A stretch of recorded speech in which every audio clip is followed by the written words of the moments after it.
Hello mga mimas! Another day, another drop-drop day. So ngayon nga pala mga mimas, dahil nagpakita na nga pala si Haring Araw, naisipan ko na nga palang maglaba kasi tambak na nga pala yung labahin ko, Diyos ko. Kasi 1 week nga pala ako di nakapaglaba dahil nga sunod-sunod yung ulan dahil sa bagyo. So kasama ko nga pala si Conan dito kasi pag naiiwan siya mag-isa sa kwarto, nagtatatahol nga pala siya.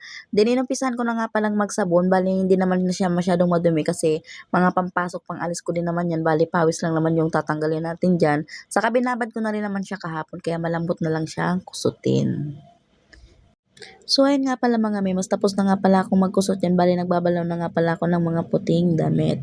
Sa part nga pala ng paglalaba mga memas, mas gugustuhin ko nga pala yung pagbabalaw kaysa sa pagkukusot. Ayan, pagkatapos ko nga palang magbalnaw diyan, sinunod ko naman palang balnawan yung mga dikulay, yung mga pang-araw-araw ko na damit.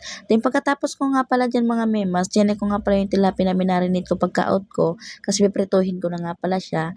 Bago ko nga pala prituhin yung tilapia na yun, bali nagsampay muna nga pala ako para tuloy-tuloy na yung gawain ko. Tingnan niyo naman mga memas, sobrang init na.